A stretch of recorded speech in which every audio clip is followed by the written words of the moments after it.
신약성경 에베소서 6장 17절 말씀과 고린도전서 2장 6절로 16절 말씀 함께 찾으셔서 같이 교독하시도록 하겠습니다.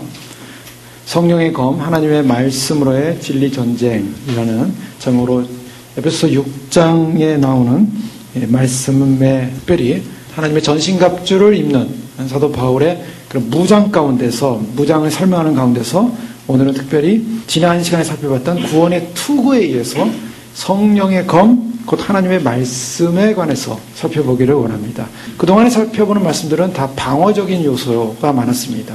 그러나 오늘 본 말씀은 좀 공격적인 요소죠. 성령의 검이다. 그리고 곧 하나님의 말씀이다. 라고 사도 바울은 말하고 있습니다. 여기서 특별히 저희가 주목해 볼 수 있는 부분은 우리가 성령하면 느끼는 인상이 뭡니까? 성령하면 뭔가 어떤 확신, 뜨거움, 또 어떤 열정, 권능, 이런 이미지를 우리가 생각해 볼 수도 있습니다. 그러나 오늘 이 성령의 검과 동일한 것으로서 하나님의 말씀이다 라고 이렇게 정의하고 있는 것을 보게 됩니다.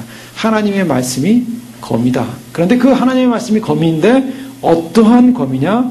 성령의 검이다 라는 것입니다. 자, 우리가 왜 이 하나님의 말씀인 성령의 검으로 무장을 해야 되는가? 무장되어야 되는 이유는 여러 가지가 있겠지만 마지막 전쟁을 치러야 되는 그런 영적인 군인이기 때문입니다. 무장하는 이유가 뭡니까? 군인으로서 전투를 치러야 되기 때문입니다. 근데 전투는 반드시 승리해야만 하기 때문이죠. 우리가 주님 오심을 기다리면서 주님의 신부로서 어떻게 이제 남은 시간을 우리는 정결하고 거룩하고 주님의 뜻에 합당한 열매를 맺으며 살 것인가의 싸움을 하고 있습니다. 그러한 믿음의 싸움을 싸우는 데 있어서 우리는 정결과 거룩과 성결의 싸움만이 아니라 우리는 사실은 진리가 무엇인가, 이 세상의 진리의 그러한 혼탁한 요소 가운데서 참된 진정한 정결한 진리, 순결한 진리와 주님 우리가 보수해야 될 믿음의 확증을 위해서 우리는 무장해야 한다는 것입니다.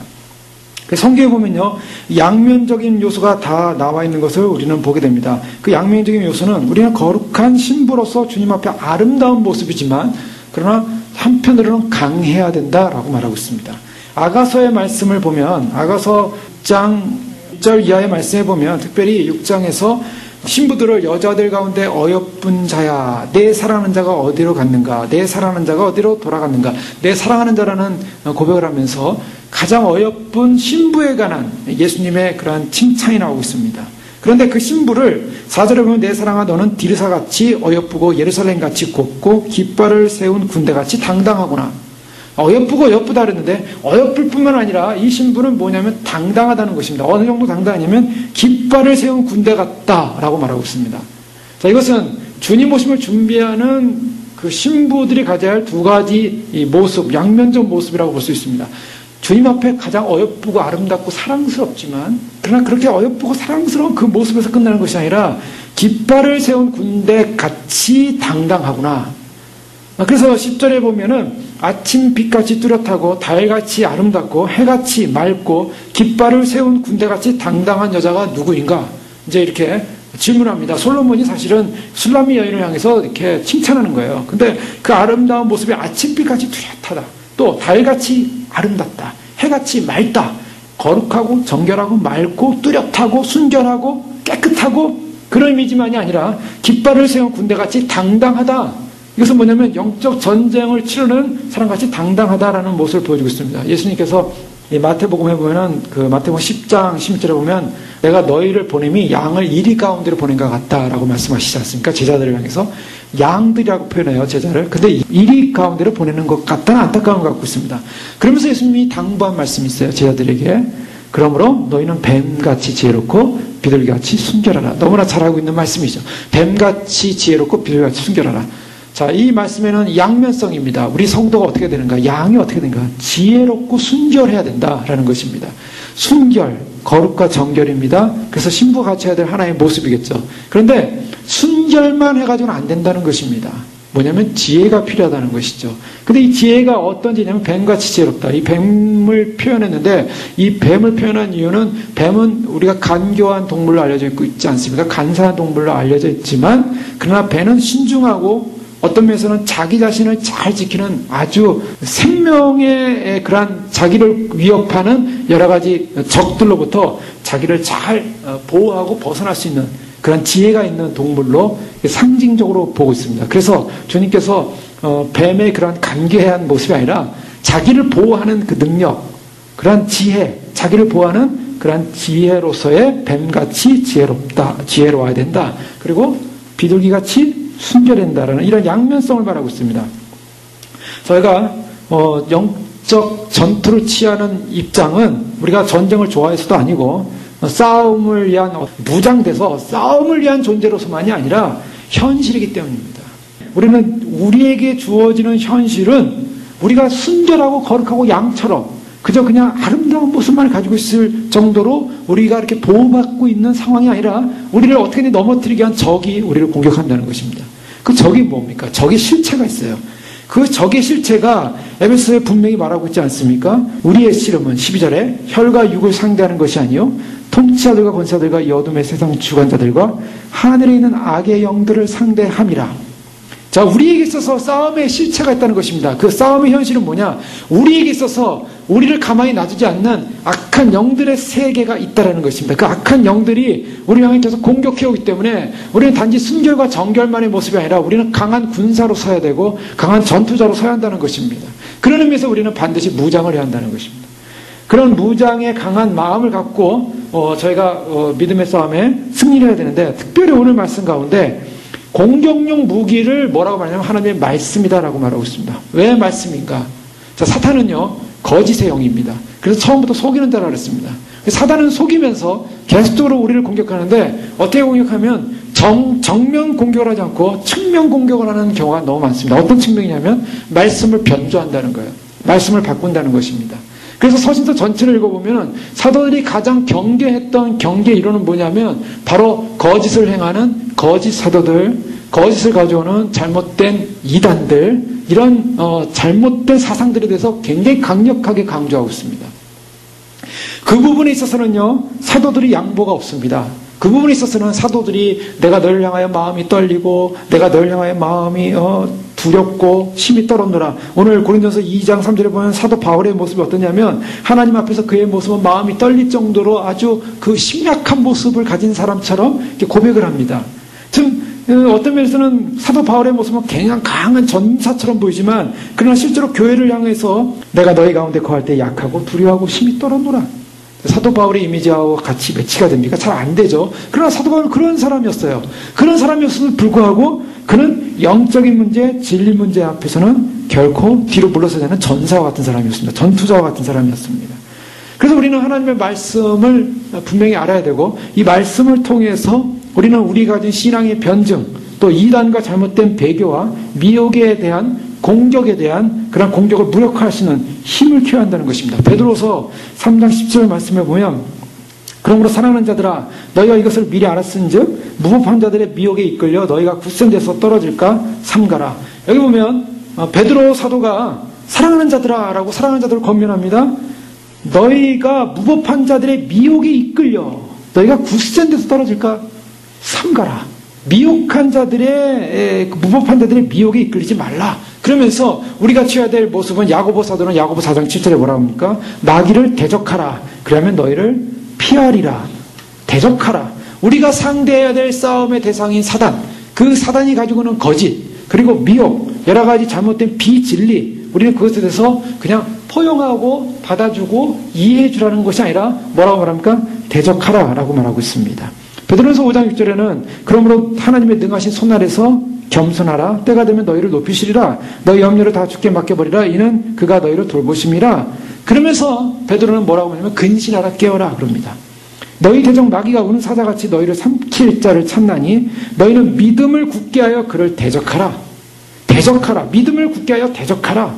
자, 어떻게 하라고 합니까? 우리에게 강한 용사가 되라는 것입니다. 깃발을 높이든 군인처럼 싸우라는 것입니다. 대적하라. 이는 세상에 너희 형제들도 동일한 고난을 당하는 줄 암이라. 그러면서 베드로는 베드로전서 5장 7절에 계속적으로 근신하여 깨어라. 만물의 마지막에 가까웠으니 그러므로 너희는 정신을 차리고 근신하여 기도하라. 자, 우리로 하여금 우리가 싸워야 될 실체가 뭐냐면 바로 적이 있고 그 적은 사단이기 때문에 사단이 우리를 계속해서 공격해오는 실체로 오기 때문에 우리는 근신하고 깨어서 반드시 영적 전쟁에 싸워야 되고 그 영적 전쟁의 내용은 뭐냐면 대적해서 이겨야 한다는 것입니다. 자, 이것이 우리에게 주어진 큰 의무라고 할 수 있습니다. 그래서 사도 바울은 교회를 향하여 영적 전쟁에서 승리하기 위해서 여러 가지 무장을 해야 되는데 그 무장의 마지막 부분이 바로 성령의 검인 하나님의 말씀으로 무장해야 된다라는 것을 강조하고 있습니다. 말씀으로 무장하는 것, 그것은 다른 표현을 하면 진리로 무장을 하는 것입니다. 자, 마지막 전쟁은 무슨 전쟁입니까? 진리 전쟁이라고 할 수가 있습니다. 오늘날의 전쟁은 진리 전쟁입니다. 그래서 이 진리를 바로 알고 바로 이 진리의 무기를 가지고 있어야만이 우리는 영적 전쟁에서 실패하지 않고 사단의 그러한 공격으로부터 우리는 무너지지 않고 미혹되지 않을 수 있다는 것입니다. 진리를 알지 못하면 사람들이 좋은 게 좋은 게 아닌가, 융통성 있는 신앙으로 가자, 그리고 이것이 진리인지 비진리인지 구별하지 못한 채 불신앙적인 종교적 가면만 쓰고 있으면 이것이 좋은 것일 수도 있다라는 사람들이 그냥 그렇게 확 믿어버리는 경향이 있다는 것입니다. 자, 그렇게 믿어버린다면 큰 문제가 생길 수가 있어요. 또한 교회 안에 들어와 있는 여러 가지 회의주의나 또 수정주의, 여러 가지 복음의 진리를 왜곡시켜서 약간 변형시켜서 가는 그런 수정주의와 또 우리가 세상에 맞서서 싸워야 될 어떠한 영적인 하나님 앞에서의 그러한 우리의 사명을 감당해야 되는데 너무나 혼탁되어 있기 때문에 우리는 그 혼탁되어진 세상을 분갈하지 못하고 말씀의 진리를 분갈하지 못하고 혼란스러워질 수 있다는 것입니다.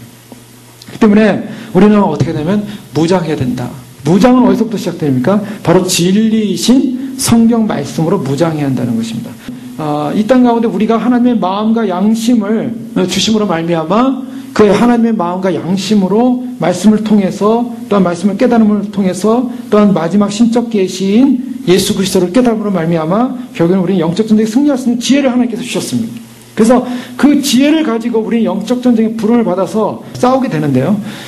이 영적 전쟁을 왜 제가 강조하고 있냐면 지난주에 제가 어떤 그 교회 어느 목사님이 설교한 설교가 이제 인터넷에 떴더라고요. 거기 대체 신학을 알면 재림이 보인다. 그런 내용이 또 있더라고요.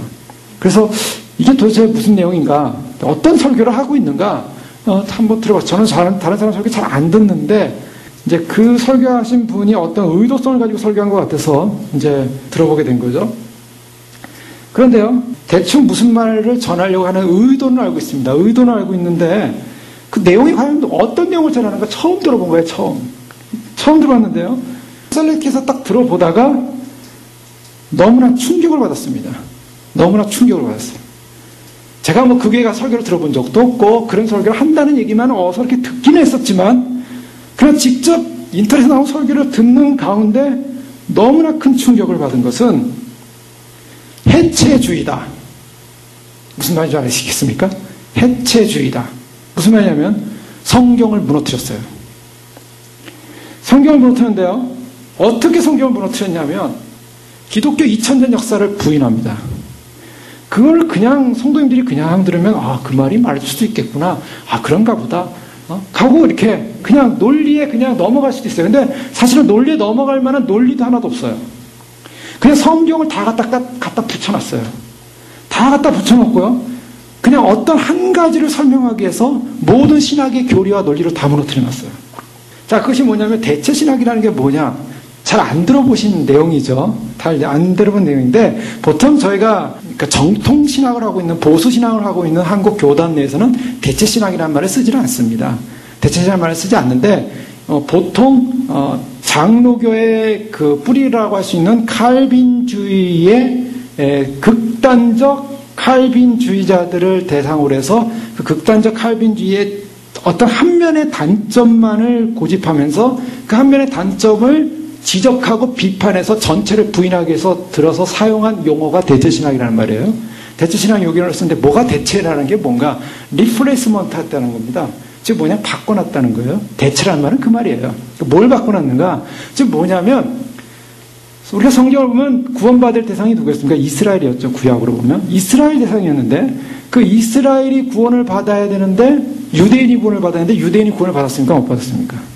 유대인이 구원을 전국적으로 받을 거예요. 받지만은 예수님을 또한 못 받았어요.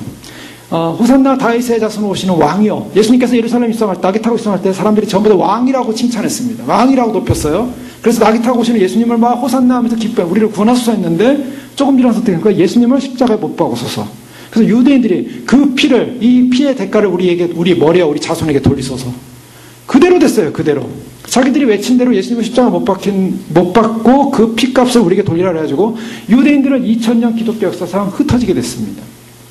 자, 하나님의 아들 구원자이신 메시아로 왔는데 메시아를 인정하지 않았고 왕으로 인정하지 못하고 결국 예수님을 십자가에 못 박았어요.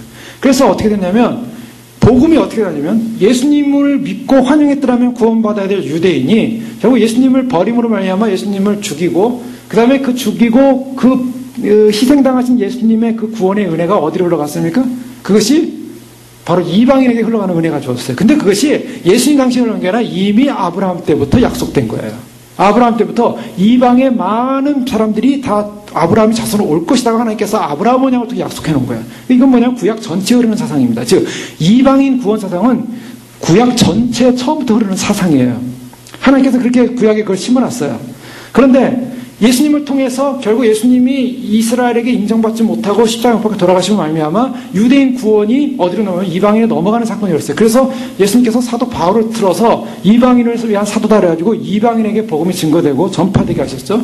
그래서 문제는 뭐냐면 그리스도 안에서 유대인이나 이방인이나, 자, 이 유대인이라는 이 말은 육적 유대인을 의미하는 개념, 즉 육적 유대인이었으면 다 구원받아야 돼요. 다 유대인이나 이스라엘, 할례받은 이스라엘을 그 공동체 안에 들어오게 하면 다 구원받은 백성이 돼야 돼요. 제사 지내는 백성 다 제사 지내는 구원받은 백성이 돼야 되는데 그 제사 지냄으로 말미암아 구원받는 이스라엘의 그 유대적 구원이, 민족적 구원이 예수님의 십자가 사건으로 끊어지고 이제는 예수님의 십자가를 믿고 니고데모가 대표적인 예입니다. 유대 율법으로서 어떻게 영생을 얻을 수 있습니까? 그럴 때 예수님께서 니고데모에게 한 말은 노뱀 사건을 얘기했어요. 모세가 노뱀을 든 것 같이 인자도 들려야 하리니. 그래서 니고데모의 율법 선생이 유대인의 최고 관원인 니고데모가 누구를 믿어야 영생을 받습니까? 예수 그리스도를 믿어야 영생을 받는 길이 열린 거예요. 예수님께서 그걸 니고데모에게 알려준 거예요. 그러니까 유대인조차도 이스라엘조차도 예전에는 육체적 유대적 그런 혈통만 있었으면 구원을 받는다는 개념이 됐는데 예수님이 오시고 나서부터는 예수 그리스도를 믿어야, 장대에 달리신 노뱀처럼 나무의 십자가에 돌아가신 예수님을 믿어야 구원받는 길이 열린 거예요. 그래서 유대인에게도 그런 길이 열렸습니다. 예수님을 통해서 구원을 받게 돼 있어요. 자, 그것이 유대인에게만 해당되는 것이 아니라 이방인에게도 그 길이 열렸다는 거예요. 그래서 이방인들이 예수님을 믿고 구원받는 사건이 일어났어요. 그러니까 사도들이, 예루살렘에 있는 베드로와 사도들이 이방인도 구원받았다는 소식을 듣고 가서 어떻게 됩니까? 같이 이 할례 문제나 율법 문제를 어떻게 하면 좋을까? 우리가 유대인이 되면 구원받는데, 우리 유대인이 되면은 유대인은 할례도 해야 되고 제사도 드려야 뭐 이런 거 해야 되는데 예수님을 믿고 나서 혼란이 생겼어요. 그럼 이방인들은 할례도 안 행하고 제사도 안 지내는데 어떻게 하면 구원을 받을 수 있을까? 예수님 믿는데 구원받는 것으로 끝나는 건가? 그리고 회의하다가 바울이 온다는 사실을 듣고 그들이 어떻게 됩니까? 베드로가 갑자기 이방인하고 밥 먹다가 도망갔잖아요. 도망갔어요. 왜냐하면 이방인 부정한 사람들과 같이 있다는 생각이 있었어요. 이 베드로 산속에 철저한 유대 사상이 있었거든요. 이스라엘 자기 선민 사상. 그러니까 이방인하고 있다는 사실을 바울이 알까봐 도망을 가버렸어요.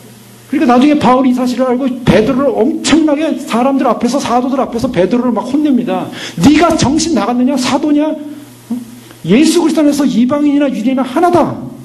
바울이 전하는 그 복음은 그거예요. 그래서 에베소서를 보세요. 그래서 둘이 서로 원수됐던 존재가 하나 되는 사건이 일어났어요. 거기서 1차 통일이 일어난 것입니다. 이것이 그리스도 안에서 1차 통일이 일어난 거예요. 그래서 이방인이나 유대인이나 함께 구원을 받는 사건이 일어난 거예요. 그것이 로마서 10장에 보면 바로 그와 같은 부분을 사도 바울은 강조하면서 얘기하고 있습니다. 지난 금요일에 살펴봤지만 10장 12절에 보면 유대인이나 헬라인이나 차별이 없다. 차별이 없다. 차별이 없습니다. 한 분이신 주께서 모든 사람의 주가 되사 그를 부르는 모든 사람에게 부여하시도다. 누구든지 주의 이름을 부르는 자는 구원을 얻으리라. 여기서 굉장히 중요한 선언을 하고 있어요. 유대인이나 이방인이나 주의 이름을 부르는 자는 다 구원을 얻는다. 그런데 그들이 믿지 아니하는 이를 어찌 부르리요? 듣지 않은 이를 하면서 유대인과 이방인의 구원의 의미는 바로 예수 그리스도를 믿음으로 구원받는 사건이 일어난 거예요. 그래서 이것을 이방인적 사건에서 이방인적으로 해석하면 은혜입니다. 은혜. 원래는 유대인이 구원을 받았어야 돼요. 근데 유대인이 예수님을 부정하고 거절하고 십자가에 못 박히고 나면 그 놀라운 은총이 이방인에도 돌아왔는데, 이방인에 들어온 것도 사실은 유대인에게도 그 은총이 그럼 사라졌는가? 유대인에게 사라진 것이 아닙니다. 유대인들 중에서도 예수님을 구주로 믿는 사람들은 다 구원받는 거예요. 그러나 내가 유대적 율법적 혈통만을 갖고 있다고 해서 구원받는다는 개념은 끊어졌다는 것입니다. 자, 그런 의미에서 in Christ. 그래서 사도 바울이 쓴 모든 서신서를 보세요. 그리스도 안에서 우리가 하나다. 그리스도 안에서 우리가 구원받는다. 그리스도 안에서 이방 백성은 다 아브라함의 자손이 된다 그랬어요.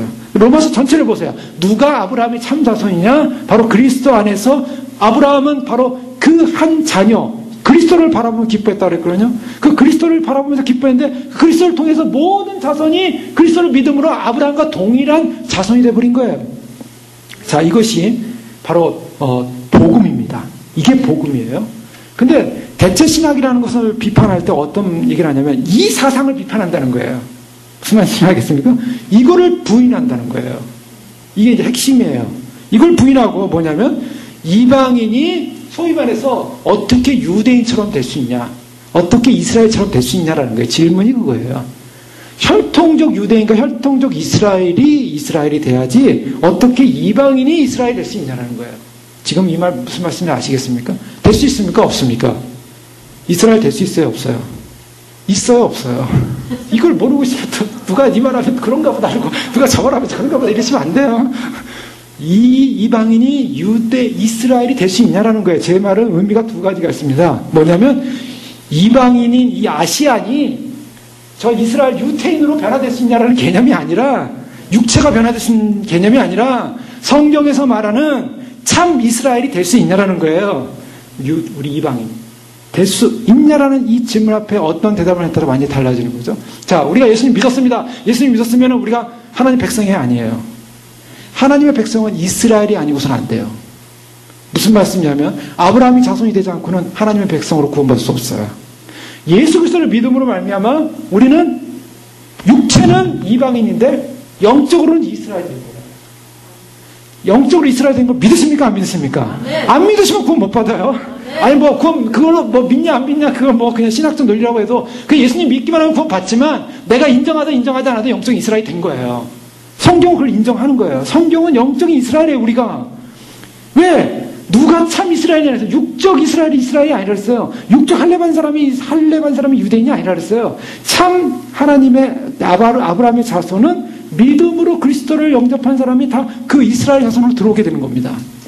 그래서 요한계시록에 나오는 12지파에 나오는 지파들을 볼 때, 자, 이것을 어떻게 해석하냐면은, 이거를 분리함으로 말미암아 대체신학을 비판하게 되는데요. 대체신학이라는 것을 가지고 비판하는데, 우리가 이렇게 믿는 것 자체를 비판자들은 뭐냐면, 이게 대체했다. 이방인이 유대인, 이스라엘이 됐다는 거예요. 어떻게 이방인이 이스라엘이 되냐? 안 되는 거다. 근데 그들은 이방인이 이스라엘 됐다는 것을 믿는다. 그러니까 그게 대체신학이라는 거예요. 이 대체신학이 틀린 겁니까? 맞은 겁니까? 자, 이제 여기서 이제 한 가지 비판하는 요소는요, 거기까지는 인정할 수도 있어요. 어느 정도. 거기까지. 왜냐? 그 비판하는 이방인들도 다 구원받는 영적 이스라엘 개념으로 들어왔다는 거 부인하지 안 할 수도 있어요. 근데 문제는 뭐냐면요. 그러면 육적인 이스라엘은 어디 갔냐는 거죠. 이게 이제 마지막 핵심이에요.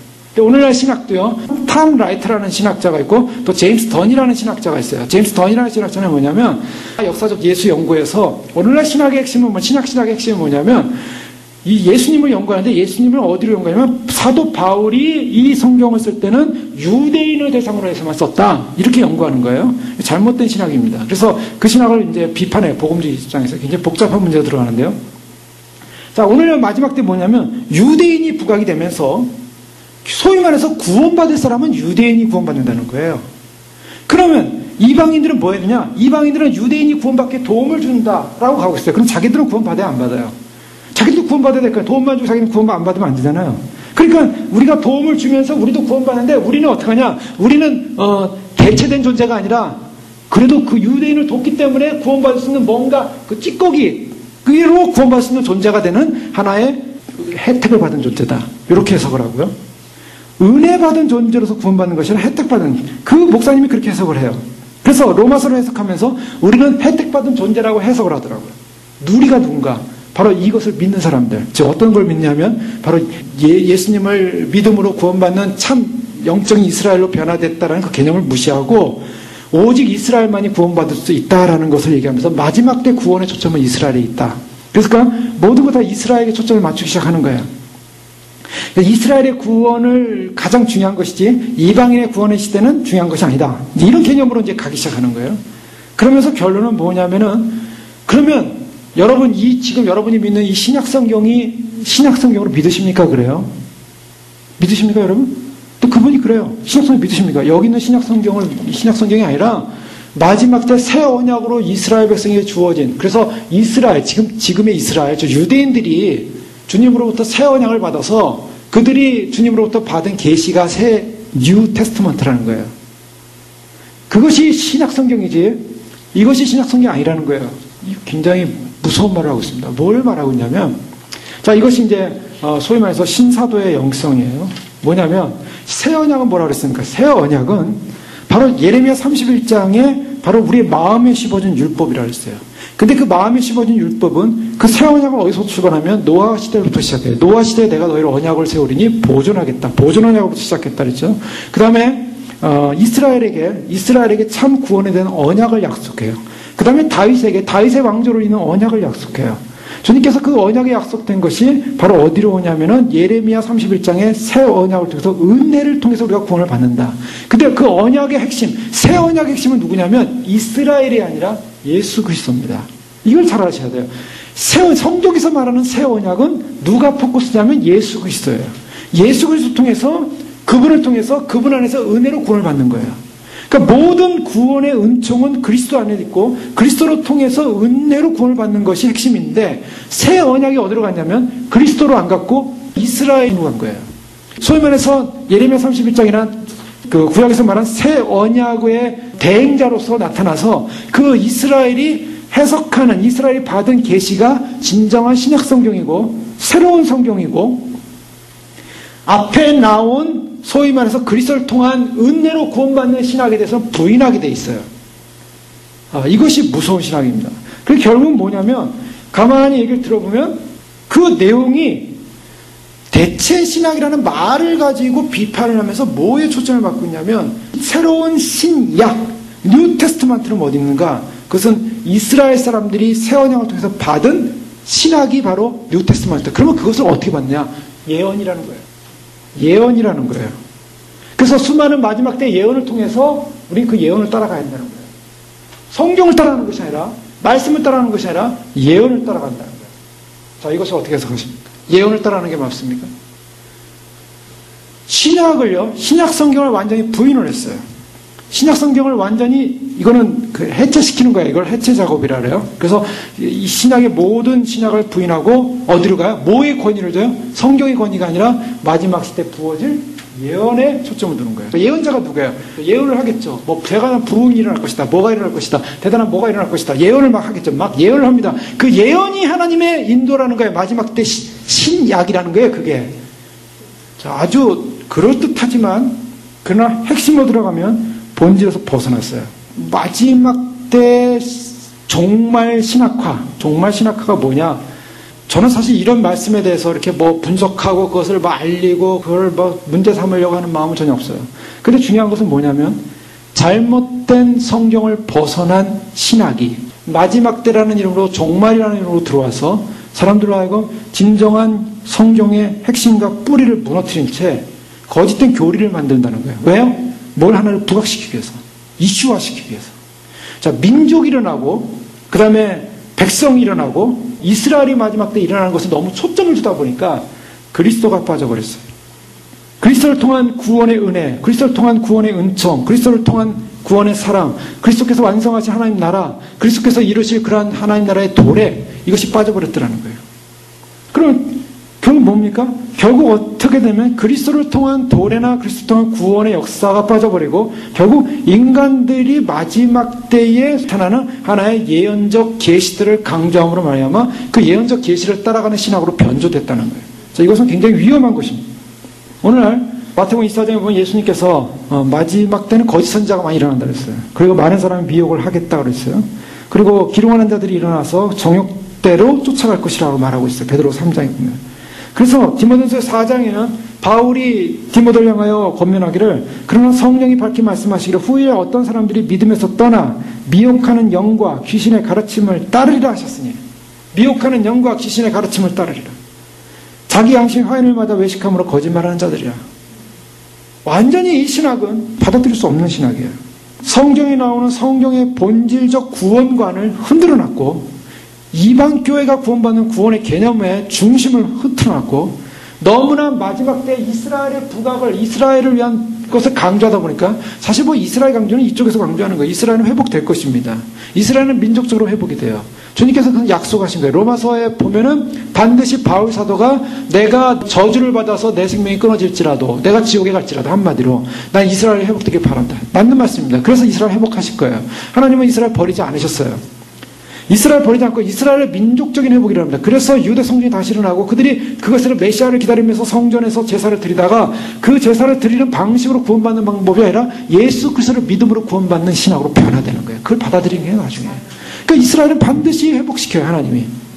그래서 이스라엘을 회복시키는데 문제는 이스라엘의 그 회복을 초점에 두다 보니까 문제는 저 밖에 있는 사람들, 일반 소위 말해서 우리가 이스라엘을 영적 이스라엘이다, 우리가 구원받은 백성이라고 믿는 사람들은 실제 이스라엘에 관심이 없다는 거예요. 이제 그거를 지적하고 싶었던 거예요, 그거를.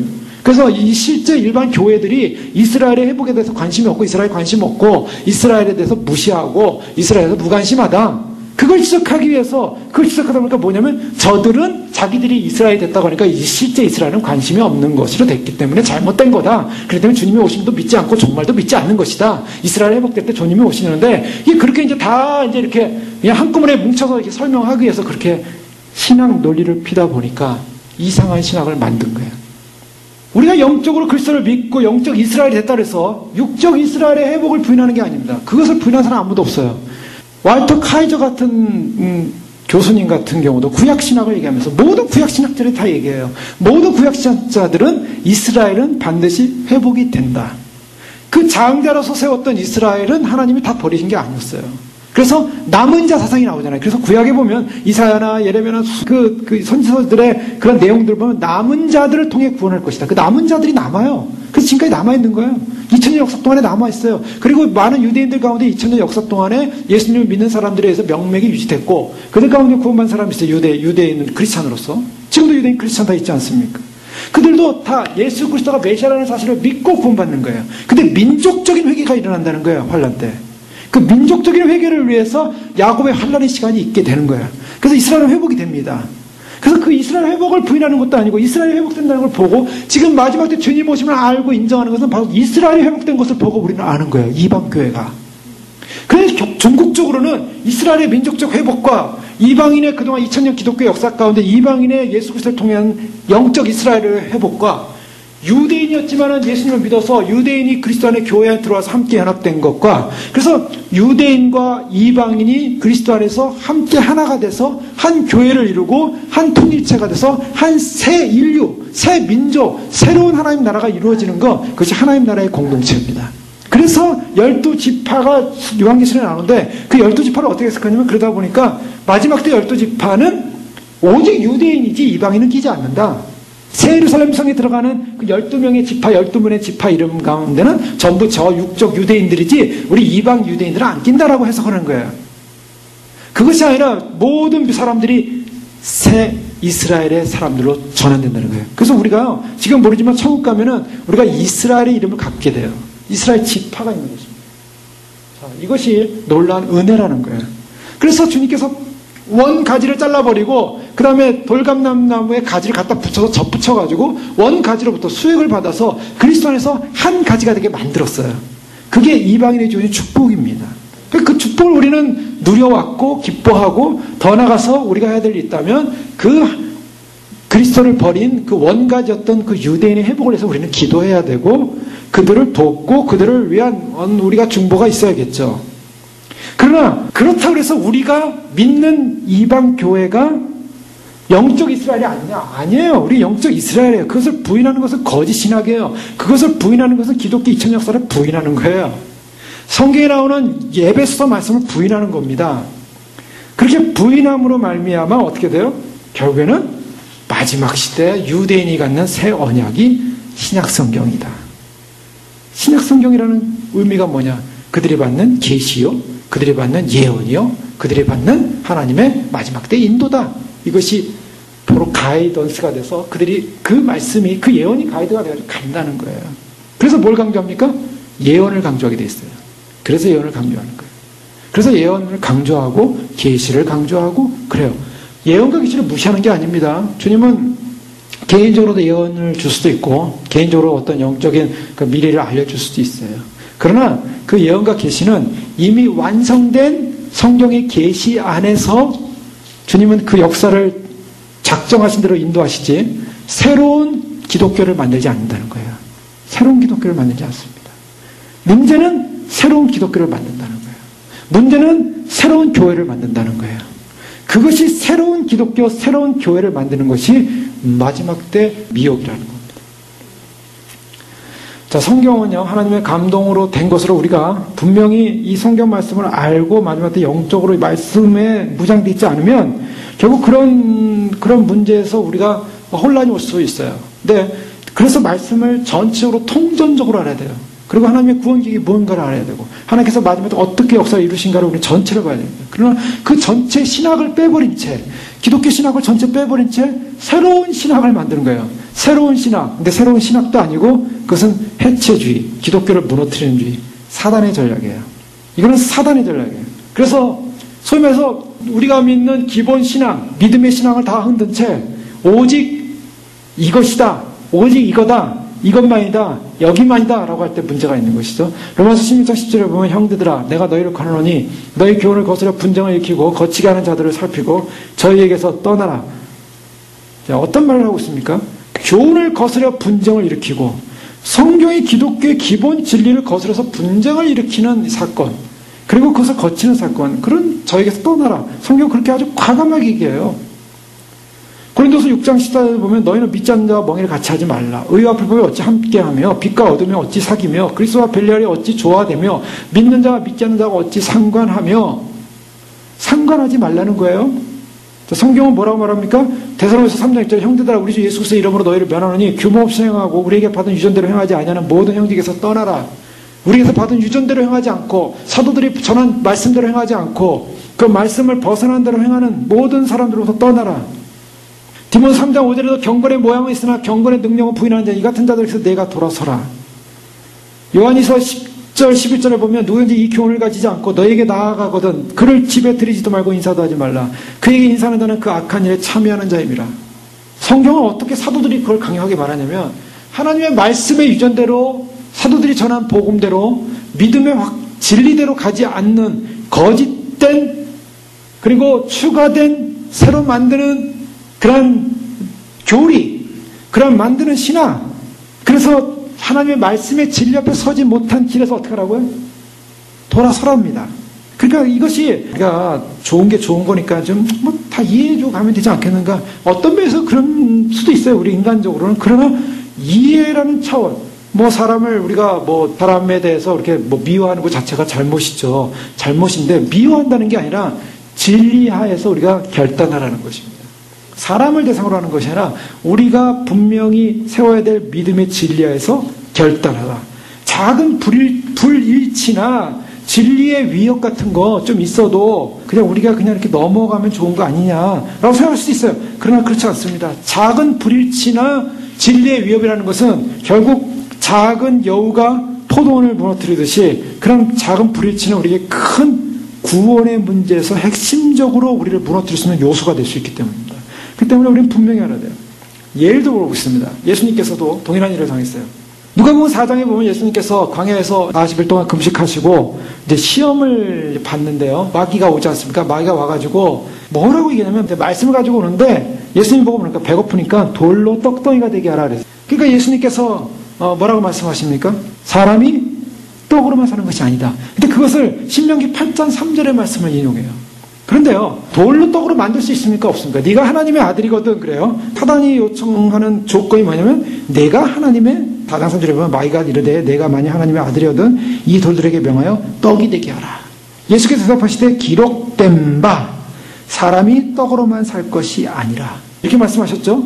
또 천하만국을 보여줍니다. 5절에 마귀가 또 예수를 이끌고 올라가서 순식간에 천하만국을 보이며 이르되 모든 권위와 그 영광을 내게 주리라. 이것은 내게 넘겨준 것이므로 내가 원하는 자에게 주노라. 그러므로 내가 만일 내게 절하면 내 것이 되리라. 그랬더니 예수님이 뭐라고 말씀하십니까? 기록된 바 주 너희 하나님께 경배하고 다만 그를 섬기라. 지금 이 예수님의 핵심은 어디 있습니까? 바로 신명기에 나오는 말씀의 핵심을 들어서 얘기하는 거예요. 사단은 그걸 교묘하게 얘기를 해요. 교묘하게. 권세를 내가 받았다. 누구한테 받았습니까? 사실 하나님께 받은 거거든요. 하나님께서 이 땅을 공중원사업을 악이 허용되는, 지난 시간에 금요일 왜 악이 허용되고 있는가 그 살펴봤습니다. 신정론이라고 그랬죠. 하나님께서 올대인된 이 세상을 향하여 하나님께서 악을 허용하는 데는 하나님의 영광을 드러내게 합니다. 사단이 지금 공중권세 잡고 있는 것 자체도 하나님이 허용하신 거예요. 근데 하나님이 허용한 이 세상을 향하여 자기 것인 양, 잠시 허용된 세상인데 자기 것인 양 예수님께 나에게 절을 하면 내가 너에게 이걸 주겠다. 이렇게 얘기했어요. 그랬더니 예수님의 대답은 주 너희 하나님께 경배하고 다만 그를 섬기라. 또 가라사대 뭐랍니까? 성전 꼭대기에 세우고 뛰어내리라 하면서 어디를 인용했습니까? 시편 말씀 인용합니다. 시편 91편에 하나님이 너를 위하여 그 사자들을 명하사 너를 지키게 하시리라. 자, 어떤 면요? 이거예요. 성경 말씀 인용했어요. 마귀가 인용할 때 어떤 거 인용합니까? 성경 말씀 인용해요. 그래서 야 뛰어내려. 하나님이 기적으로 풀어준다 그랬어. 뛰어내려. 그러면 성경 말씀이 있으니까 뛰어내리겠습니까? 안 뛰어내리겠습니까? 성경이 있잖아요. 성경에 뛰어내리면 하나님께서 붙들어줄 것이다. 천사통에 받아주실 것이다. 그랬더니 그러면 내가 성경에 있는 대로 뛰어내리겠습니다 합니까? 예수님께서 뭐라고 그랬어요? 주 너희 하나님을 시험치 말라. 자, 여기 지혜가 필요한 거예요. 성경 말씀을 갖다가 인용해서 쓸 때 성경 말씀을 적절하게 합당하게 바르게 인용해서 쓰지 못하고 사단은 항상 함정을 만들어 놓다는 거예요. 그것은 뭘 만들어 놓습니까? 하나님을 시험하는 테스트를 갖게끔, 하나님을 시험하게끔, 하나님이 과연 할 수 있냐 없냐 네가 한번 해봐라. 하나님 정말 이룰 수 있냐 해봐라. 하나님같이 이 말씀을 가지고 인용할 때 어떻게 말씀을 싹 변조시키는 것이 사단의 전법이라는 거예요. 사단이 와서 처음 하와에게 요청한 것이 뭡니까? 야, 이 선악과를 먹어라. 하나님 먹지 말라 그랬어요. 먹어라. 먹으면 죽지 않는다. 먹으면 죽지 않는다. 하나님은 죽는다 그랬어요. 그랬더니 죽을까 하노라. 죽을 수도 있다라고 얘기하니까 죽지 않는다. 무엇이 정답입니까? 하나님은 죽는다예요. 근데 사단은 죽지 않는다. 왜? 하나님을 시험하는 거죠. 내가 이걸 못 먹으면 내가 하나님으로부터 내가 받아야 될 사랑과 내가 하나님으로부터 내가 하나님을 알 수 있는 그런 특권을 놓쳐버리지 않을까 하고서 나도 하나님처럼 뭔가 알 수 있는 존재가 되고 싶다. 이렇게 해석을 했던 거예요. 그러니까 사단은 항상 그런 식으로 교묘하게 들어옵니다. 그래서 베드로 3장 16절 말씀에 뭐라고 합니까? 또 모든 편지도 이런 일에 관하여 말하였으니 그 중에 알기 어려운 것이 더러 있으니 무식한 자들과 굳세지 못한 자들이 다른 성경과 같이 그것도 억지로 풀다가 스스로 멸망에 이르느니라. 그러므로 사랑하는 자들아 너희가 이것을 미리 알았은즉 무험한 자들의 미혹에 이끌려 너희가 굳센 데서 떨어질까 삼가라. 왜냐하면 억지로 풀다가 스스로 멸망에 이른다. 예. 억지로 풀게 되는 거예요. 성경 말씀에 나와 있는 말씀의 예언과 계시가 성령의 감동에 의해서 말씀이 이루어졌는데 그 성령의 감동에 의한 정통적 해석을 벗어버리고 그것을 억지로 풀다가 문제가 생기는 거예요. 우리가 하나님의 말씀을 분명히 알아야 된다는 그 사건 앞에 우리가 다시 한번 성령의 검이라는 것이 얼마나 중요한 것인가. 사단은 우리를 향해서 계속적으로 말씀을 변조해서 공격해 옵니다. 우리가 말씀에 대한 전체적인 개념과 하나님께서 주시는 말씀의 핵심과 그리고 하나님께서 주시는 말씀의 구원의 핵심을 붙잡지 못하면 결국에는 사단이 주는 이상한 변조 앞에 우리 자신도 혼란스러울 수 있다는 거예요. 그래서 우리는 이 성경 말씀을 깊이 알아야 되고 성경 말씀을 묵상해야 됩니다. 그래서 주님 오실 때까지 우리가 해야 될 일이 있다면 어떻게 하면 성경의 진리를 더 알 것인가, 어떻게 성경 말씀을 더 깊이 알 것인가. 성경 말씀은 무엇입니까? 성경 말씀은 바로 예수 그리스도에 관한 거예요. 예수 그리스도 그분이 어떤 분이신가, 그분이 어떤 구원을 갖고 오시는가, 그분이 우리에게 어떠한 것을 계획하고 계신가, 그분이 이루실 놀라운 구원의 소망이 무엇인가를 살펴보는 것이죠. 그래서 말씀 앞에 우리가 분명히 무장되어 있어야만이 그 말씀의 진리를 가지고 변론할 수 있다는 것입니다. 바리새인과 율법학자들이요, 예수님을 향하여 불만이 많았어요. 예수님이 당시에 율법의 그런 학교에서 공부도 하지 않으셨는데 나사렛에서 나오셨는데 뭔가 자기들보다 뭔가 율법적 권위가 있었거든요. 그러니까 율법사들이 예수님께 와서 누가복음 10장에 보면 예수를 시험하여 가로되 선생님 내가 무엇을 하여 영생을 얻을 수 있습니까? 그랬더니 예수님께서 뭐라고 대답하십니까? 율법에 무엇이라고 기록되어 있느냐? 이렇게 반문을 합니다. 너희가 율법에 관해서, 영생에 관해서 묻고 있는데, 영생, 구원, 또 오늘날로 하면 마지막 때 휴거, 재림, 뭐 이런 문제를 가지고 너희가 질문하는데 성경에는 어떻게 기록되어 있느냐? 이게 무슨 말씀입니까? 예수님이 말씀하시는 것은 좀 더 도전적이죠. 자, 어떻게 기록되어 있느냐? 반문합니다. 그때 예수님께서 그들이 해석하는 해석을 다시 재해석을 하죠. 그것이 이제 성경을 알고 있는 지혜자의 모습입니다. 요한복음 10장에 보면 유대인들이 불만을 가졌어요. 무슨 불만을 하냐면 예수님께 돌로 치려 해요. 유대인들이 다시 돌을 들어 치려하거늘 예수께서 대답하실 때 내가 아버지께로 말미암아 여러 가지 선한 일을 너에게 보였거늘 그 중에 어떤 일로 나를 돌로 치려 하느냐? 유대인들이 대답하되 선한 일을 인하여 우리가 너를 돌로 치려는 것이 아니라 참남함을 인함이니 내가 사람이 되어 자칭 하나님이라 함이로다. 자, 지금 유대인들이 예수님을 돌로 치려 하는데 이유가 뭐였습니까? 선한 일 때문에 돌로 치려는 것이 아니라 내가 하나님이라 한다. 그 말 가지고 걸고 넘어졌어요. 예수님 자신이 나의 아버지는 하나님이고 또 나는 그의 아들이고 또 심지어는 자신을 내가 바로 하늘에서 온 그자다. 그 사람이다. 하면서 자신을 어떤 하나님 신적 개념으로 설명을 했다는 거예요. 그 신적 개념 하나님이다라고 하니까 어떤 사건이 벌어지냐면 예수님께서 대답하시기를 요한복음 10장 34절 이하에 보면 예수께서 가라사대 너희 율법에 기록한 바 내가 너희를 신이라 하였노라 하지 아니하였느냐. 자, 예수님께서 율법에 있는 것을 가지고 와서 내가 너희를 신이라 하지 않았느냐. 즉 사람들조차도 내가 너희를 신이라 하지 않았느냐. 즉 신적 권위를 가지고 사람들에게도 너희를 신이라 그랬다. 참 이것이 놀라운 거예요. 하나님이 인간을 볼 때 어떻게 보냐면 작은 신들로 본다는 거예요. 그 정도로 인간이 존귀한 존재예요. 자, 그것이 시편 82편 6절에 나와 있습니다. 예수님께서 그걸 말씀했어요. 내가 말하기를 너희는 신들이라 너희는 다 지극히 높은 이의 아들이라 했으라. 시편 82편 6절에 하나님께서 인간을 향하여 뭐라면 신들이라 그래요. 신들. 내가 하나님이다 라고 하니까 그들이 네가 어떻게 하나님이라고 하느냐 라고 돌을 들어 치려고 하니까 예수님께서 율법에 기록된 바 시편 80편 6절을 인용하면서 내가 너희를 신이라고 했는데 성경은 폐하지 못하나니 하나님의 말씀을 받은 사람들을 신이라 하셨거든. 하물며 아버지께서 거룩하게 하사 세상에 보내신 자가 나는 하나님 아들이라 하는 것으로 너희가 어찌 참남하다느냐.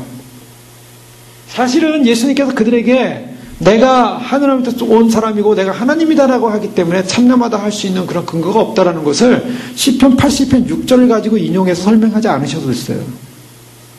그분은 그들이 인정하든 인정하지 않든 하나님의 아들이고 예수님은 내가 하나님이 아니다. 내가 하나님부터 왔다라고 하면 끝나는 거였어요. 그러나 설명하기를 하물며 인간들을 향해서 하나님인 그분이 내가 인간을 향하여 신이라 그러고 지극히 높은 이의 아들이라고까지 표현해 줬는데 하물며 하늘에서 내려온 내가 하나님의 아들이라고 하는 것을 너희가 어찌 나를 참남하다느냐. 예수님께서는 이러한 논리의 논증을 하고 계십니다.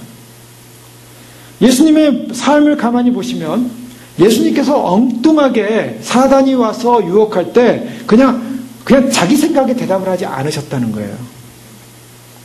거기에 중요한 초점이 있습니다. 예수님께서 지금 이 사단이 요청하는 핵심이 뭔가를 알고 성경에서 말하는 핵심이 뭔가를 분명히 말을 한 거예요. 분명한 것은 성경이 말하는 본질을 드러내니까 사단은 물러갔더라는 것입니다. 사람들이 성경이 말하는 본질을 떠나서 그것을 교묘하게 무너뜨리고 넘어뜨리려고 하는 그런 질문이나 그러한 상황으로 갈 때 우리가 반드시 하나님의 말씀의 진리의 핵심을 이해하고 그 진리의 핵심을 검으로 삼아서 그 말씀을 가지고 그것으로 대항을 해야 사단이 두렵고 떤다는 것입니다. 그리고 떠나게 돼 있어요. 그것은요, 요한복음 8장에 가면 또 이런 사건이 있어요. 바리새인들이 예수님께로 이제 막 와가지고 쫓아다니면서 여러 가지 궁금해서 질문도 하고 그런 사건이 벌어지지 않습니까? 그런데 그런 가운데 요한복음 8장 21절 말씀에 보면 예수님께서 그들의 운명에 관한 얘기를 하십니다. 다시 이르시되 내가 가리니 너희가 나를 찾다가 너희 죄 가운데서 죽겠고 내가 가는 곳에는 너희가 오지 못하리라. 이런 말씀하셨어요. 예수님께서 가늠한 여인, 잡혀온 여인을 용서해 주시고 그 다음에 나는 세상의 빛이다 라고 하시면서 그 자신을 이렇게 표현하시고 증거했습니다. 그래서 이것을 증거하는 이는 나와 하늘에 계신 아버지가 증거하고 있다. 너희들 가운데 무엇인가 합당하고 맞다라고 할 때는 두 사람의 증인을 세우지 않느냐. 하늘에 계신 내 아버지께서 두 사람의 증언이 참되다 기록되었을 때 내가 나를 위하여 증언하는 자가 되고 나를 보내신 아버지 나를 위하여 증언한다. 18절에 보면 그렇게 얘기하고 있어요. 그래서 내가 세상에 보낸 빛이다. 하나님의 아들이다. 나는 하나님이다. 라는 이 고백을 할 때 저들이 그 하나님을 발견하지 못하고 예수님을 발견하지 못하고 어떻게 합니까? 내가 가리니 너희가 나를 찾다가 너희 죄 가운데 죽을 것이다. 그거 도대체 자결하려는가? 예수님 무슨 말 하는지 모르겠는 거야. 너희가 나를 찾다가 나를 쫓아오다가 자기 죄 가운데 죽어버린대요. 그 유대인들이 지금 눈앞에 예수님을 보면서도 예수님이 하나님의 아들이고 하나님께서 나를 증언하고 있고 내가 나를 증언하고 있고 내 말은 참되다. 나는 하나님의 아들이다. 내가 그 빛으로 왔다. 내가 생명으로 왔다. 내가 길로 왔다. 예수님이 자신을 이렇게 스스로 증거하고 있는데 하나님을 증거하는 그 증거와 자신이 증거하고 있는데 거기는 바리새인과 유대인들은 눈으로 이렇게 예수님을 따라가 보면서 예수님이 그 하나님의 아들이고 메시아라는 사실을 인정하지 못하고 쫓아가는 거예요. 그러니까 예수님이 나중에 죽으셨다가 부활해서 올라가시니까 예수님 쫓다가 예수님 어디 가셨지? 하고 그들은 헤매다가 어디 됩니까? 헤매다가 자기 죄 때문에 죽는다는 거예요. 왜? 24절의 말씀에 보면 그러므로 내가 너에게 말하기를 너희가 너희 죄 가운데 죽으리라 하였노라. 너희가 만일 내가 그인 줄 믿지 아니하면 너희 죄 가운데서 죽으리라. 자, 무슨 말씀입니까? 진리가 뭔지 제대로 모르면 말씀이 의미하는 바가 제대로 모르면 예수 그리스도가 의미하는 예수 그리스도 그분이 어떤 분인지를 제대로 모르면 그 예수님은 쫓아다니고 예수님과 얘기하고 예수님과 대화하고 예수님과 함께 있는 것 같지만 결국에는 핵심을 못 잡고 죽더라는 거예요. 사람들이 사탄의 거짓 왜곡에 넘어가게 되면 이것이 진리의 길인지 모르고 쫓아가다가 죽는다는 거예요. 그래서 예수님이 어디 계신가? 예수님이 어디 있는가? 알지 못하는 거예요. 예수님은 32절이죠. 진리를 알지니 진리가 너희를 자유케 하리라. 죄를 범하는 자마다 죄의 종이라 이런 말씀하셨어요. 근데 문제는 뭐냐면 저희가 왜 진리를 모르냐는 거예요. 진리를 모르는 이유가 뭐야? 거짓에 속기 때문이에요. 그럼 왜 거짓에 속는가? 44절 말씀 보십시오. 요한복음 8장 44절 보면 너희는 너희 아비 마귀에게 해놨으니 너희 아비의 욕심대로 너희도 행하고자 하느니라. 그는 처음부터 살인한 자요 진리에 그 속에 없으므로 진리에 서지 못하고 거짓을 말할 때마다 제 것으로 말하나니 이는 그가 거짓말쟁이요 거짓의 아비가 되었음이라. 내가 진리를 말함으로 너희가 나를 믿지 아니하는도다. 너희 중에 누가 나를 죄로 채찍겠느냐? 내가 진리를 말하는데도 어찌하여 나를 믿지 아니하느냐? 주님께서 지금 계속 무엇을 말씀하고 있습니까? 결국에는 사단에게 속고 사단으로부터 난 사람은 결국에는 그 사단에게 속아서 진리에 서지 못하고 결국에는 무너지더라는 것입니다. 이게 마지막 때 우리는 그리스도에게 초점을 맞추고 그리스도를 바라보고 갑니다. 그리스도가 오시는 길에 우리는 가야 돼요. 그리스도가 계신 곳에 있어야 되고 그리스도가 말씀하신 곳에 있어야 됩니다. 주님이 오시는 그 영광의 복음을 우리는 믿고 그 믿는 이유는 주님께서 오신다고 했기 때문에 주님이 오신다는 그 사건과 정황과 상황을 다 보여주지 않았습니까? 그걸 믿는 거예요. 그리고 주님 오실 때 우리가 반드시 이 모든 환난을 피하고 인자 앞에 서도록 깨어 기도하라. 주님께서 깨어서 환난을 피해서 인자 앞에 설 길을 열어주셨어요. 그리고 빌라델피아 교회에서는 이 모든 아픔을 장차할 모든 환난을 피하게 해주겠다. 사람들이 그걸 가지고 막 논란이 많아요. 피하는데 이거 피하는 거는 저 환난에 들어가서 거기서 어떻게 환난을 안 당하고 숨는 거다. 그저 억지로 그걸 해석을 해요. 억지로 해석을 해요. 융일표 몸에 오른손이나 이마에 들어가는 것이 있고 그것이 매매와 상관인데 그것을 받으면 너희가 영영한 지옥불에 들어간다 그랬더니 그거는 상징이다. 꼭 뭐 여기 들어가야 되냐 여기 들어가야 되냐 그거는 뭐 이렇게 들어가는 거냐 그거는 꼭 베리치비해야 되냐 복잡해요. 뭐 사실 신앙이라는 것이 그게 복잡한 게 아니에요. 주님께서 나는 생명의 빛이다 그러면 빛으로 믿으면 되는 건데 생명이 빛이냐 뭐 나사렛 출신인데 뭐 공부도 안 했는데 뭐 예를 들면 이러면서 그분이 하는 말씀에 대해서 의심하기 시작하고 계속 뭐 말투를 잡고 꼬리를 잡고 계속 논쟁을 벌이지만 자기가 자기 죄에 죽더라는 거예요. 신앙이라는 것은 어떤 면에서는 정말 순결하다는 게 뭡니까? 지혜롭고 그 다음에 순결하다는 게 뭐예요? 하나님을 하나님으로 인정하고 그냥 순결하게 믿으면 되는 거예요. 순수하게 믿으면 되는 거예요. 믿음 그렇게 복잡한 게 아니에요. 주님이 오실 때 휴거가 일어난다. 성경에 나와 있잖아요. 휴거를 부인한 사람은 없어요. 그런데 데살로니가 전후서를 봐요. 그것이 비밀이고 그것이 진리라 그랬어요. 그 비밀과 그 진리를 그렇게 얘기해주고 이방교회가 결국에는 휴거가 될 것이다 라고 소망하고 있는데 사람들이 뭐라고 하냐면 휴거를 소망하는 사람들은 환란이 무섭고 환란이 두렵기 때문에 그래서 휴거를 소망하려고 하는 거 아니냐. 우리가 염치같이 주님 만나기 위해서는 좀 환란을 당해야 되지 않겠느냐. 그 자기 생각이죠. 그 자기 생각이에요. 염치가 우리가 주님 만나기 위해서 환란을 당하고 주님 만나야 된다. 주님도 십자가에 고통 당하셨으니까. 자, 주님께서 우리에게 알려주신 방법이 뭐예요? 환란을 당하다가 주님을 맞이하라고 말씀하고 계세요. 환란을 피하고 인자 앞에 서도록 하라고 하세요. 그러면 나는 환란을 피하고 인자 앞에 서는 걸 소망합니다. 그러면 환란을 통과해야 되고 환란 속에 들어가야 될 사람들은 그거는 우리로 하여금 비도덕적인 사람 있냐? 양심이 좀 모자란 사람 있냐? 그렇게 자꾸 비난을 하더라는 거예요. 비난. 저는 그런 분들한테 이렇게 얘기하고 싶어요. 하나님께서 환란을 우리에게 고통 가운데 좀 겪어보라고 그 다음에 나를 만나야 의로운 만남을 하지 않겠냐고 그렇게 굳이 주장한다면 환란까지 갈 것도 없어요. 환란까지 갈 것도 없고요. 집에서 가스불 켜놓고요. 손 한번 그 앞에 한번 올려놓아보라고 싶어요. 가스불 켜놓고 한번 손 대보세요. 그러면 거기 얼마나 견딜 수 있겠어요?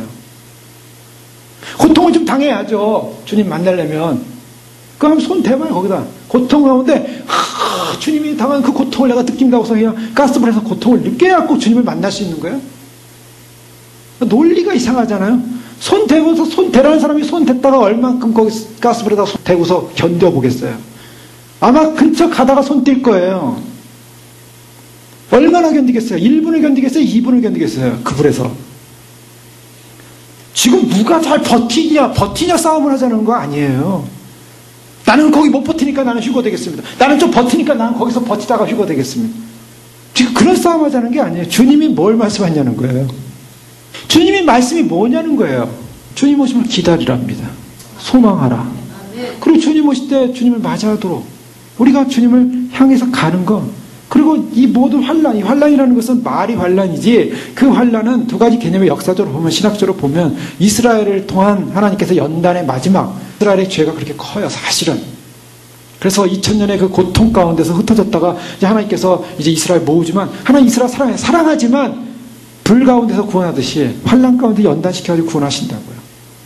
이스라엘 백성들은 억울하겠죠. 억울하다고 할 수 없어요. 그거는 이스라엘의 운명이었어요. 우리가 그것을 어떻게 얘기할 수가 없어요. 민족적인 운명을. 성경에 나온 대로니까. 주님께서 우리에게 이방인의 구원의 축복을 주셨어요. 그 이방인의 구원의 축복은 뭐냐면 우리는 유대인이 아니었음에도 불구하고 그렇게 선택받은 백성이 아니었음에도 불구하고 바로 예수 그리스도가 메시아를 믿었다는 거예요. 이게 엄청난 축복입니다. 이거는 상상할 수 없는 축복이에요. 그 은혜가 엄청난 거예요. 그리고 중요한 것은 우리가 그날을 소망하는 거예요. 소망하는 백성은 위로라 그랬어요. 데살로니가서 분명히 위로죠. 위로를 받는다. 위로받는 사람은 어디까? 성경에서 위로받는 사람은 누구예요? 애통하는 사람이에요. 애통하는 사람이 위로를 받는다고 산상순이 분명히 말씀하고 있죠. 심령이 가난하고 애통한 사람은 반드시 위로를 받을 것인데 위로받을 사람은 누구냐? 성경에서는 휴거되는 사람이 위로받는 사람인 거예요. 그러면 휴거자들의 특징은 뭡니까? 휴거자들의 특징은요. 우리가 뭐 저 불 가운데서 조금 견디냐 안 견디냐 그 견디는 게 힘들어가지고 휴거를 소망하는 것이 아니라 주님 말씀대로 따라가는 것이 어려움인 거예요. 주님 말씀대로 사는 것, 믿는다는 것 자체가 고난이에요. 사실은. 믿는다는 것 자체가 축복이지만 그러나 남이 다 안 믿고 남이 기대하지 않고 남이 다 인정하지 않는 것을 믿는다는 것 자체가 사실은 어려움이에요. 그래서 사실은요, 휴거를 소망하는 사람들은요, 그런 싸움을 싸우고 있는 거예요. 지금 성경대로 믿는 거예요. 성경대로 믿는데 이렇게 말들이 많아요. 성경대로 믿는데 성경대로 주님 오심을 사모하고 성경대로 주님을 기다리고 성경대로 주님께서 약속하신 약속을 받고 그래서 주님께서 성경대로 그 날을 소망하는 거, 그게 뭔지 아세요? 순종입니다. 믿음이란 뭐냐? 순종이에요. 뭐 이렇게 조건을 달 필요가 없어요. 뭐 조건을 달고 이렇게 얘기할 필요가 없어요. 순종하면 되는 거예요. 노아의 언약을 보세요. 이미 노아의 언약 살펴보잖아요. 노아의 언약은 보존 언약이요. 주님께서 말씀한 대로 방주를 예비하라. 그리고 방주 안으로 들어가라 그랬어요. 내가 너의 언약을 세우니 방주 안으로 들어간 사람들은 그 가족 사람들만이 아니라 그 모든 짐승마저도 다 보존할 것이다. 보존 언약이에요. 언약 신약에서 그걸 보존 언약이라 해요. 그러니까 방주 안으로 들어가는 순종만 하면 구원하겠대요. 주님이 보호하시겠대요. 그것이 구원입니다. 구원이라는 것이 복잡한 것이 아니라 주의 말씀 믿고 주님 신뢰하고 주님 사랑하고 주님을 의지하고 가는 것이 구원이에요. 그 구원을 소망하는 걸 사람이 구원을 받는 거예요. 지금 막 죽게 된 사람이 내가 주를 위해서 좀 더 살아야 되지 않겠습니까? 내가 주님을 위해서 뭔가 좀 고난을 받아야 되지 않겠습니까? 주님을 위해서 내가 뭐 대단한 일을 해야 되지 않겠습니까? 주님의 말씀은 그런 거 너의 의를 가지고 주님 만든다 생각하지 말고 예수 그리스도를 당신의 구주로 영접하고 당신의 죄가 예수님이 대신 그 죄 때문에 돌아가셨으니까 회개하고 내 죄를 위해서 돌아가신 예수님 그분을 그냥 통째로 그분을 나의 주인으로 받아들이십시오. 그러면 구원받습니다. 그거는 너무 쉬운 길 아니에요? 너무 쉬운 길 아니에요? 나는 어려운 길 가야죠. 좀 더 내가 세상에서 좀 더 많은 선한 일을 해야죠. 좋은 일을 해야죠. 그래야지 구원받죠. 아니, 그거 말고 주님을 그냥 믿고 억셉하시라고요. 받아들이라고요. 주님만 인정하시라고요. 자기 의에 가득한 사람은요, 내가 죽는 그 순간에도 주님 믿으라고 하는데도 그 믿는다고 고백 못하고 내가 그래도 뭔가 주님 위해서 떳떳하게 나아가기 위해서 내가 뭔가를 했어야 되는데 나는 아직 안 됐어. 나는 아직 준비가 안 됐어. 나는 아직 아니야로 지옥 간다고요. 구원이라는 그런 문제예요. 예수님이 오셔서 우리를 구원하시겠다고 약속하셨는데 구원하셔서 약속하신 그 약속의 말씀을 믿고 순수하게 사모하고 기다리고 주님 사랑하고 기다리는 사람, 주님이 그 사람을 기뻐하시고 구원하시지. 제가 지금 신학 문제 다 빼고 쉽게 얘기하는 겁니다. 누가 나의 의를 가지고 나의 노력을 가지고 나의 일을 가지고 구원받을 수 있겠어요? 아무도 없습니다. 그런 사람은. 구원 문제에서는 이 부분이에요. 그 구원을 소망합니다 그랬더니 사단이 옆에서 하는 말이 그래가지고 구원을 받겠냐? 흔들어놔요. 그게 사단의 역사예요.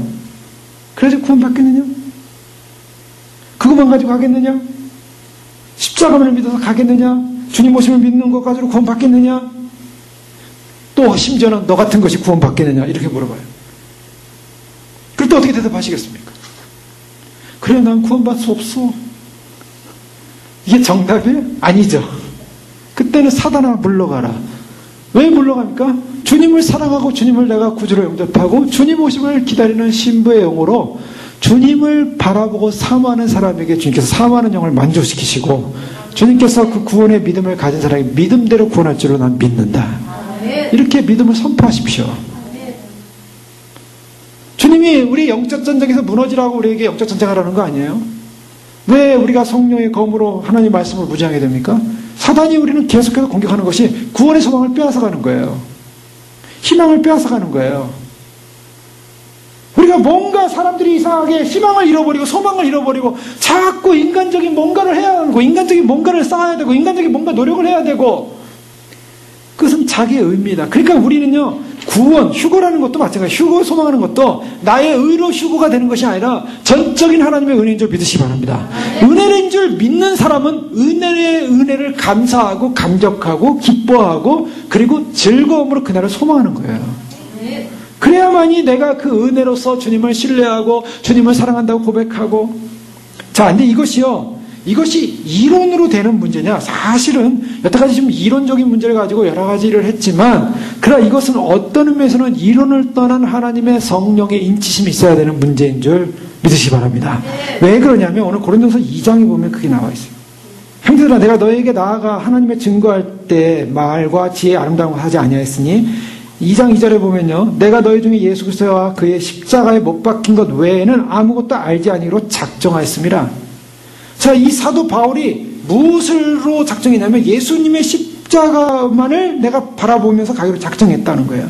내 말과 내 전담이 설득력 있는 지혜의 말로 하지 아니하고 다만 성령이 나타나신가 능력으로 하여 너희 믿음이 사람의 지혜에 있지 아니하고 다만 하나님의 능력이 있게 함이라.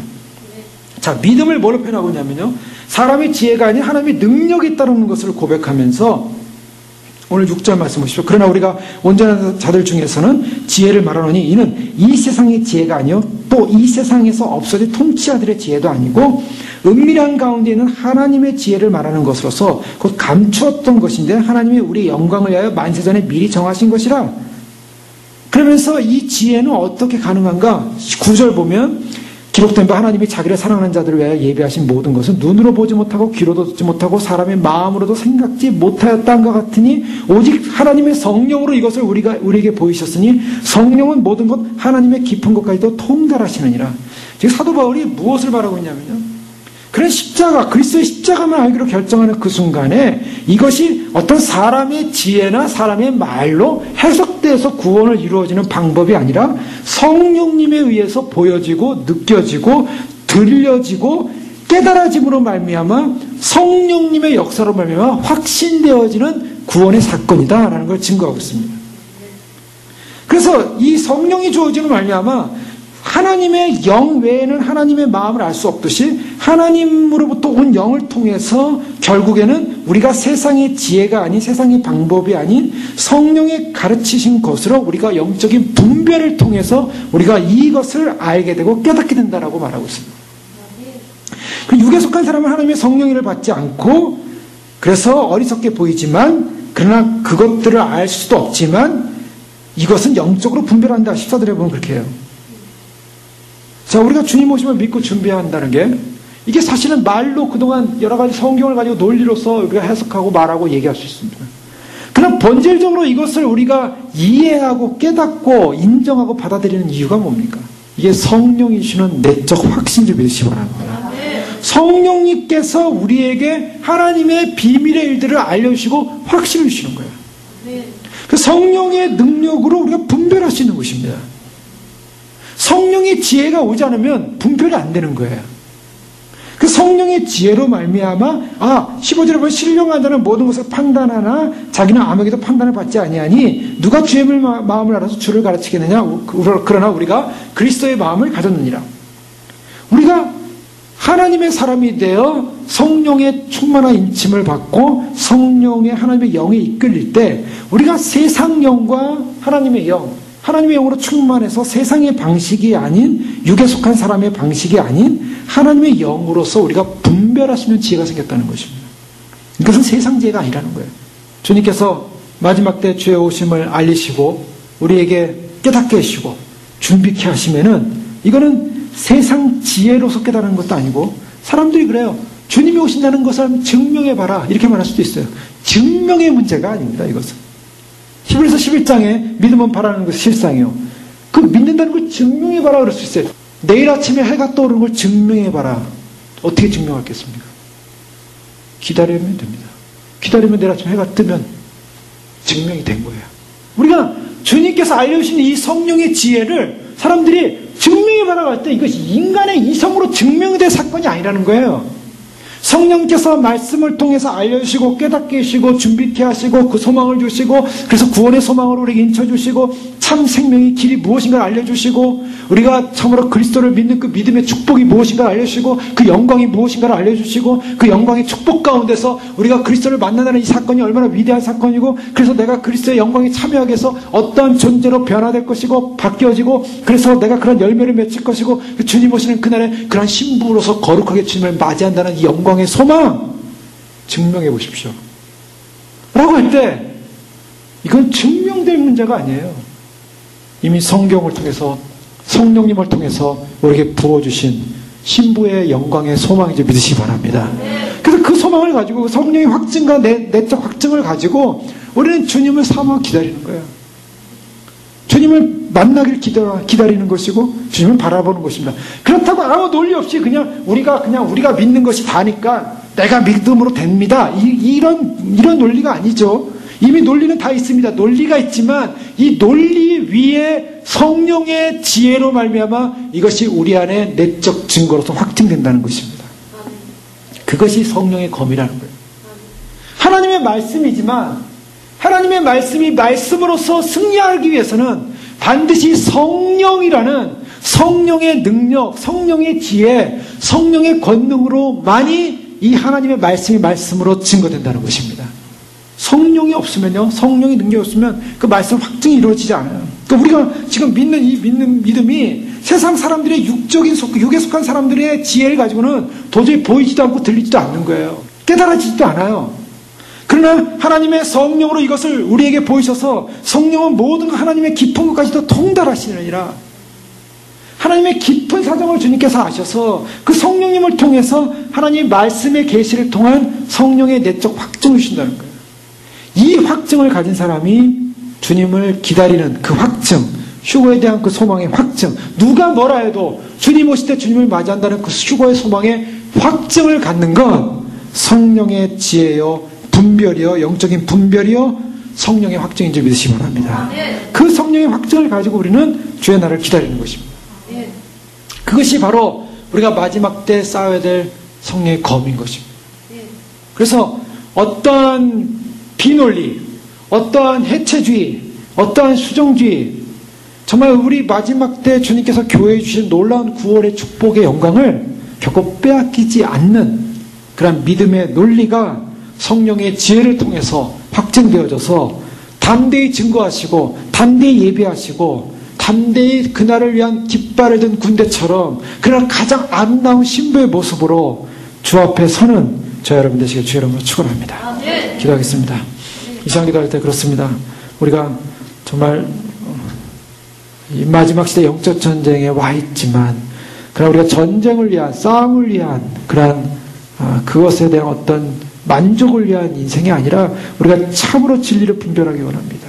그 진리의 분별 안에서 참으로 저희가 주님이 말씀하신 약속의 말씀을 의지하고 놓치지 않고 그래서 주님께서 주신 그 소망을 향하여 결국 성령이 주시는 내적인 확증과 담대함과 예수 그리스도의 십자가를 통한 구원의 놀라운 은총의 사건, 그래서 그 구원의 희생이 바로 주님 다시 오시는 영광의 날 참으로 주님 맞이할 수 있는 그런 거룩한 신부들로서 그 앞에 서기 원합니다. 이제 시간이 주님 오시는 시간이 더 가까우고 있음을 알고 있습니다. 주님은 언제든지 우리를 부르실 수 있는데 주님 부르시는 그날에 우리가 반드시 주 앞에 아름다운 모습으로 그 믿음의 확증을 가지고 주님 믿는다는 고백을 가지고 주 앞에 설 수 있도록 축복하여 주시옵소서.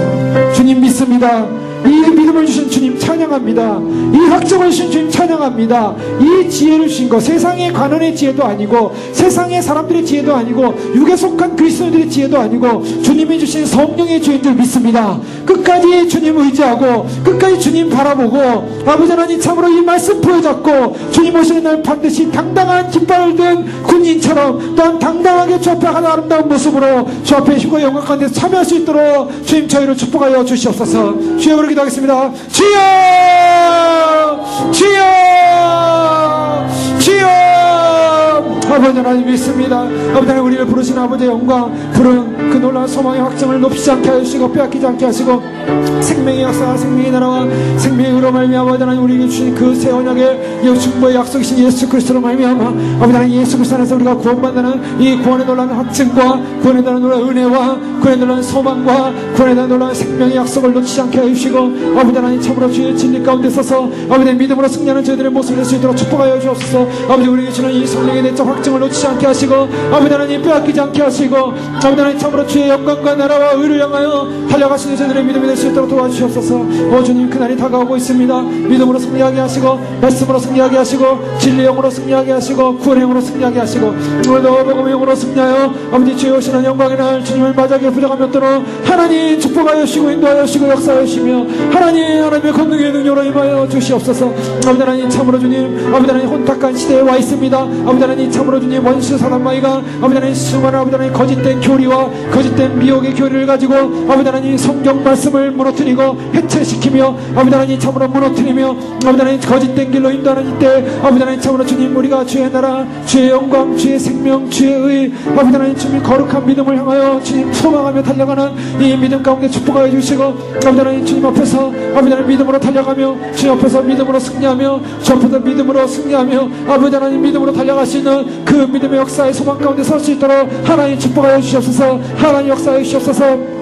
아버지 하나님 인간 그 누구도 아버지 하나님 참으로 완벽하지 못하며 인간 그 누구도 아버지 하나님 참으로 어떤 큰 의를 이루는 존재가 아니라 아버지 하나님 주님 앞에 겸손하고 순수하게 주의 오심을 예배하는 믿음을 가진 자 아버지 겸손하고 순수하게 주의 오심을 소망하는 자 아버지 하나님 주의 오심을 예배하는 믿음의 백성들이 신부로서 주의 앞에 그날에 들림받을 줄 믿사오니 아버지 하나님 참으로 그날에 들림받는 믿음의 신부들이 되어 아버지 하나님 지혜롭고 아버지 하나님의 순결하여 아버지 하나님 마지막을 아버지 하나님 승리하시도록 도와주시옵소서. 원수 사단마귀가 주의 다시 오심의 약속의 복음을 소망하지 못하게 하며 휴거의 영광을 소망하지 못하게 하며 많은 사람들이 아버지 하나님 주의 예수 그리스도의 오심에 대해서 가벼이 여기는 아버지 하나님 그래서 자신들이 만든 거짓된 신학과 거짓된 아버지 하나님의 인본주의로 말미암아 아버지 하나님 주님을 맞이할 생각을 하지 않는 아버지 하나님 그러한 참으로 죄악과 타락 가운데 빠져있는 이때 아버지 하나님 주님을 맞이하는 영광스러운 거룩한 우리의 신부들 아버지 하나님 반드시 주 앞에 준비돼서 도와주시고 아버지 하나님 반드시 주 앞에 설 수 있도록 도와주시옵소서. 아버지 하나님 성령의 내적 확신 아버지 하나님 인간의 지혜가 지혜가 아니라 세상 관원의 지혜가 아니라 하나님이 주신 성령의 지혜인 줄 알고 있사오니 아버지 하나님 성령의 지혜로 말미암아 주님을 소망하면서 주의 나를 바라보면서 아버지 하나님 주의 영광을 바라보면서 아버지 하나님 믿음을 바라는 것에 실상이며 우리 주님 오시는 영광을 알고 영광 가운데 주님 오시는 그날을 소망하오니 아버지 하나님 영광 가운데 주님 맞이하게 하시고 아버지 하나님 주님 오시는 그날이 아버지 하나님 영광의 비기장의 위대한 기적의 역사가 일어날 줄 믿습니다. 인류 역사에 없는 아버지 하나님 참으로 주님 영광스러운 가장 축복스러운 아버지 하나님 휴거 영광이 일어나고 아버지 하나님 상상할 수 없는 아버지 하나님 대환란의 시간이 아버지 하나님 참으로 인류 역사 가운데 쏟아질 텐데